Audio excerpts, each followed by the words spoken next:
Hey there, and welcome back to episode number 2 of the Engaging Niche HCP podcast. I'm your host, Jason Fair, and I'm excited for this episode because there's a lot to unpack.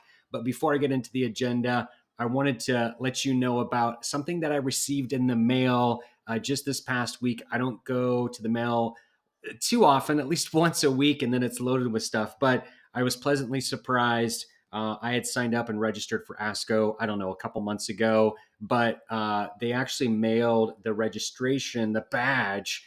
It came in, and excited that they did this. A lot of conferences should do this as well, because typically it's, if you've been to a lot of conferences and trade shows, it's mayhem. So smart for them to send that out via US Post Office. Here's the cool lanyard. I'm surprised they're not doing a sponsored lanyard this year. But anyways, this is great. And then there's a special insert here for all in-person attendees. There's some sort of drawing that's going to be held at 5 p.m. Bring your badge. So it's exciting. I'm going to talk about ASCO a little bit more in this episode. I'm also going to talk and show some love and appreciation. It's Nurses Week. Last week was Lab Professionals Week. This week is Nurses Week. So I'm going to talk about that. Also want to talk about job layoffs happening in the market, medical device, life science, biotech. I've got some job opportunities I wanted to share for those marketers and sellers. Also, looking at my notes here, want to talk about a solution that I've been going down the rabbit hole. It's called Regi AI. It's a great tool. I'm just starting to leverage it. Really, it's going to help map out specifically more on how you can rephrase certain emails, certain sales sequences. And, as we work with a lot of clients in the space, I'm going to talk about that Regi AI tool. And I think it's going to be a topic for the near future when it comes to AI. And I'm not afraid of AI. I'm embracing AI, which a lot of people are. Some people are on the skeptical side about, hey, I'm going to get replaced by AI. That's not the case, right? Now that I've been using the tools, they're like 80, 90%, maybe not 90%, but probably like 70 to 80% in that range.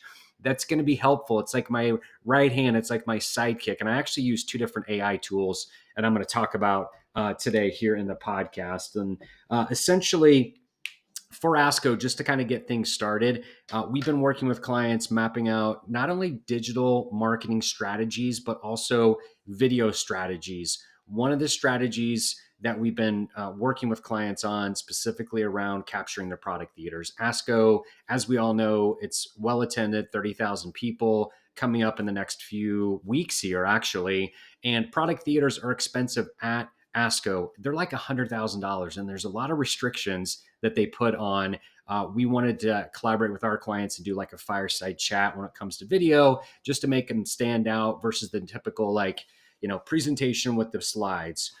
But we had to default because I think we were too creative for ASCO because we had to bring in some chairs. But regardless, congratulations to several clients that were capturing their important presentations, their product theaters. And these are, as we know, sponsored presentations. These are non-accredited, right, presentations, but they're still presentations that investors want to look at. Obviously, if you're in the marketing side of things, you definitely want to look at. And of course, the targeting the audience, where more like specifically for ASCO, they're looking for medical oncologists, right? So they want to get that presentation. They want to get it filmed. There's no guarantees for people that are going to show up right at ASCO, because there are so many people attending and there's so many different product theaters. There's so many presentations. There's so many poster sessions. There's a ton of things going on. It's like mayhem.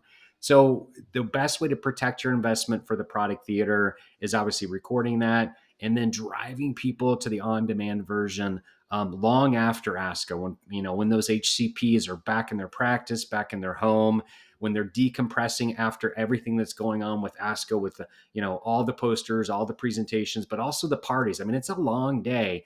The exhibit hall opens at 9, shuts down at 5, dinners kick in, happy hours kick in, and then it's like rinse and repeat for the next 3 days. So if you can engage post-conference with these tactics like video, that's a great way to stand out. Also, a digital strategy would be It's called geofencing, and I'm going to put a link in the show notes here about everything I'm talking about. But geofencing is a way where you can do a virtual fence around McCormick Place. Anybody that enters using their mobile phone, right? Everybody's got a mobile phone. And as marketers, we're all kind of creepers, right? And so the next level creeperness here is you can target them based on their mobile ID. They go through that geofence, that virtual fence, and then we've got their mobile ID. It's all anonymous. We don't have their name, their their social security number, anything like that. We don't have any of that stuff. We just know that that mobile ID was in the conference, was at the convention center, was at ASCO. The beautiful thing about it is we can serve a banner ad campaign to those people on lifestyle sites. So think of it like news, sports, weather. The other thing is, I think this is the most important thing, honestly, 30 days afterwards, as I was mentioning, there's things that it's going on at ASCO, there's mayhem, but we can retarget to all those people that showed interest, a la clicking on the banners on any of those news, sports, lifestyle sites. So it's a great way to re-engage them post-conference. So it's a real good post-conference strategy. So, I gave you like a during the conference strategy and then also a post-conference strategy. So hopefully that will help. Moving on to Nurses Week. This is a huge shout out. My niece is a nurse. My sister's a PA. And to all the nurses out there, I just wanted to say kudos, thank you. I know I've been in the hospital for different treatments when it came to my accident, for when I was cycling, I broke some limbs, but everybody else. And, we can never have enough nurses. And I just wanted to give a big shout out to all the nurses out there, especially during major times like COVID.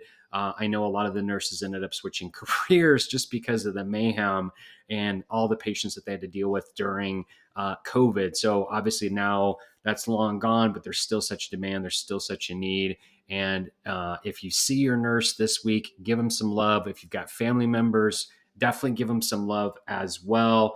The other thing I wanted to talk about too, when it comes to specifically the job market right now, and I'm talking to the marketers and the sellers for medical device, life science, genetics, genomics, diagnostic. I have a monthly newsletter that goes out. I'm going to put it in the show notes as well. I just happened to come across one of our clients and their team on the marketing team. It's BioNano. The news is out there. I'm not like breaking news here, but BioNano ended up laying off, I think it was about 7% of their staff.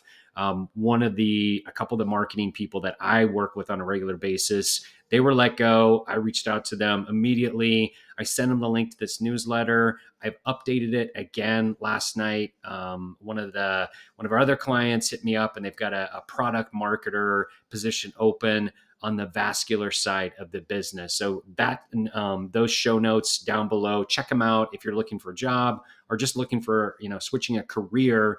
I believe there's like 13 openings that I've got listed there. So it's a great resource.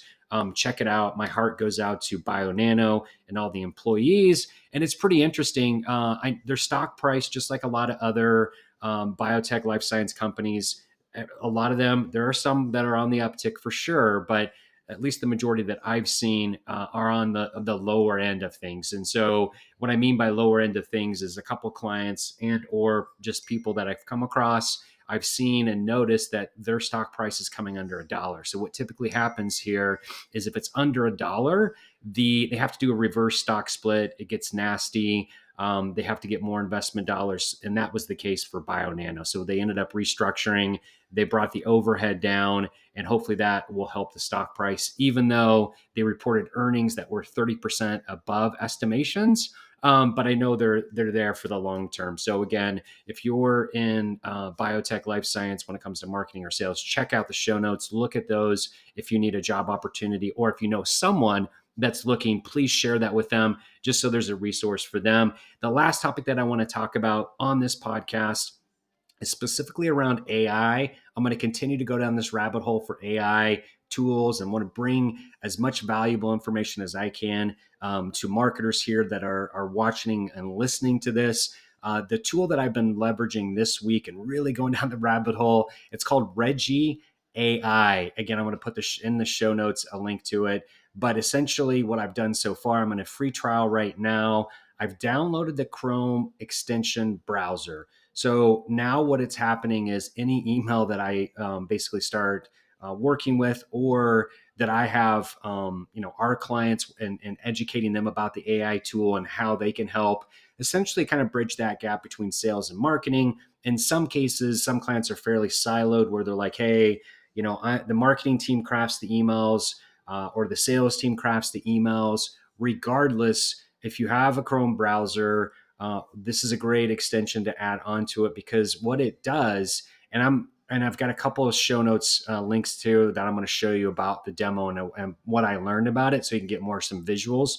But essentially, it's a tool that can go in there and rephrase or recommend. Reggie AI is short for recommendations. And as I was mentioning earlier in the first part of the podcast, it's really about 70 to 80% there. It's that helpful person or AI tool that you can leverage to give you a rephrase. The other thing that's really great about the tool, it goes through your emails. So if you're setting up, let's say, sales sequences through your marketing automation or through your CRM, let's say you're using Apollo or you're using, let's say, HubSpot, for example, it's a great tool to go through there and rephrase certain emails that you send out. The actual feature inside of Reggie AI, it's called the Email Analyzer. And I should have it up here on the screen so I can be more specific, but really what it does, it goes through the email and analyzes it. And actually, I do have it up on the screen here, so it's pretty cool. So it gives you an average. And like one of the emails that I'm looking at for a client right now, it's a sales outreach, sales sequence email. It says on the very top, it says, hey, your average, and let me see if I can put it up on the screen here. Yep, boom, here we go. So the average is 78%, as you can see up here on the screen. So the tool is saying you've got room for improvement, obviously. You're at 78%. You're on track, but you could boost effectiveness of your email by taking the below into account. And you can scroll down here. You can say, for this particular email sequence, this is a first email out. So this is an intro email. So if I click on this, you can actually change the email type. If you've got a follow-up, if you've got a referral, if you've got a multiple choice email, if you've got a breakup email, no one likes breakup emails, right? Especially if you're dating. But the intro email for this example, it gives you a different criteria, which I really love to analyze the actual email. And again, this is a sequence that we have for a client. Particularly, it looks like a client that's attending a industry trade show workshop that's coming up, AACC. So they're doing an email outreach to their database. And essentially, this intro email, the criteria, it looks at subject length. So there's 3 words. It's got a blue check. You're good. Message length, 150 words. You're good. Reading time is 1 minute. And that's good too. Readability, we've got a red flag here. I wish I had a red flag to throw up, but it's a red flag because it's a 10th grade level. And it's not, basically it's saying it's 10th grade level. It's not the education of your audience. You have to look at email marketing as, when people read it, again, everybody's inbox is jammed. So what they do is they skim emails. When you're skimming emails, you don't read it word for word, obviously. So you want to bring down the readability level to like 6th grade, 7th grade, 5th grade, in that range. Because again, people, they skim through it, they skim really quickly, and then they bounce out of it, right? So in order for that skipping process to make more sense, right, you got to bring down the level of reading, which again should be about 5th or 6th grade. The next criteria, question count, is good. The IDU ratio is good. And the IDU ratio is something where it's not all about us, right? As this company, it's about the prospect. It's about that audience. It's about them. So the AI tool does a really good job in analyzing it, which is awesome, right? It's like your right-hand person that's proofreading, because instead of just sending it to your copywriter or someone else on your marketing team, boom, you've got AI to do this, and they do it quickly. Spam words, that's great to know if there's any spam words in the messaging. That's good.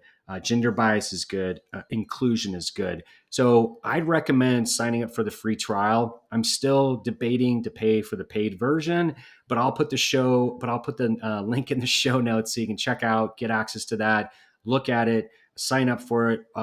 We're understanding this from a marketing perspective for outreach, but then also an SDR sales outreach perspective. So as I learn more, I will bring this information to you.